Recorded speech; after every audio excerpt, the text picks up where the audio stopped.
Today, we're going to get into the really strange and kind of wonderful story of a song that became a total legend long before most people even heard the official version. This is the story of Charli XCX's Party For You. It's a wild question, right? I mean, we live in an age of surprise album drops and instant everything. But some songs, they take a totally different path. They live as these grainy phone recordings, or in DJ sets, and in fan forums, building up this whole mythology.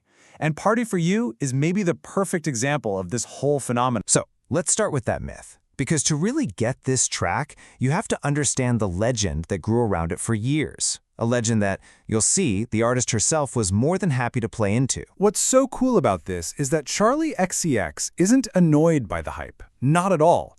She totally embraces it.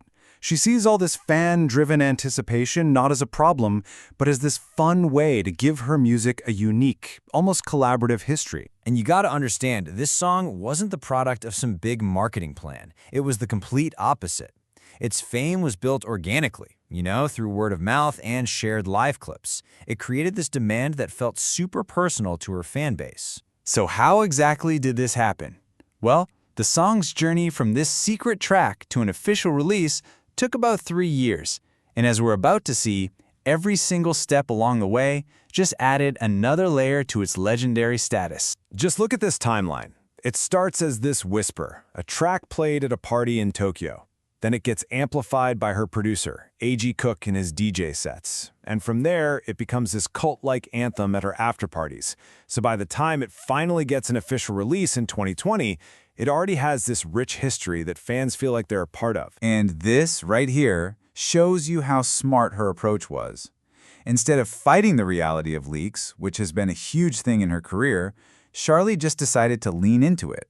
She turned this vulnerability into a strength, making the whole "is it out yet" game a part of her art. But the story isn't just about hype. Not at all. When the song was finally released, its lyrics took on this whole new weight, a meaning that felt, well, it felt perfectly timed for the moment it finally arrived. And this is the emotional core of it all. The song was written years earlier, but releasing it on her quarantine album, How I'm Feeling Now, was just perfect timing.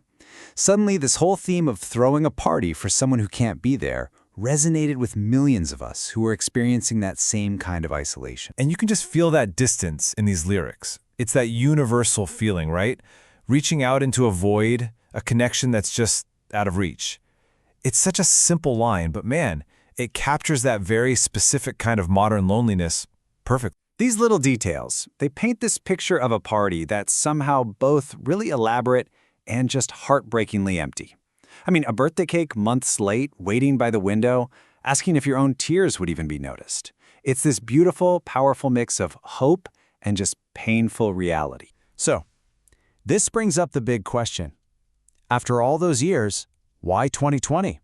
What made that the perfect moment for this song to finally find its official home? As Charli's explained it, this song was always on the table for her albums. It was the oldest song she kept considering. But it never felt right. Then in 2020, two big things changed. The emotional weight of the lyrics finally clicked with the global mood, and it just felt like the right time to give the fans the song they'd been begging for. It was like a gift. And this is where it gets really, really cool. The track itself is basically a time capsule. The final version we have isn't just one recording. It's a collage, a literal scrapbook of different moments from its 3-year journey. This is honestly amazing. So you've got the foundation from 2017. Then they layer in the actual sound of her fans from a live show in 2019, literally putting the audience inside the song. And then it's all finished with vocals she recorded at home by herself during quarantine. It's a song built from memory, hype, and the moment itself. So when you put it all together, what does it add up to? Well, it's a completely new kind of success story. It sort of redefines what it even means for a song to be a hit in the 21st century. This right here is the key takeaway. Party For You is the ultimate case study in fan-driven hype. It shows the incredible power of an audience to create their own meaning and value around a piece of art completely on their own terms. But hold on, the story doesn't quite end there. When we were digging through the source data for this, we found one more bizarre, almost unbelievable chapter in the life of Party for You. Yeah, you are seeing that correctly. According to the data, the song didn't actually chart on the Billboard Hot 100 until May of 2025. It's such a strange data point. It feels almost like a glitch in the matrix. Or maybe it's the ultimate proof of the song's incredibly long and patient journey. So the data shows it debuting way down at number 95 and then jumping to 55 the next week, a full 5 years after it officially came out. It's just the ultimate proof that a song's life isn't over after its release week.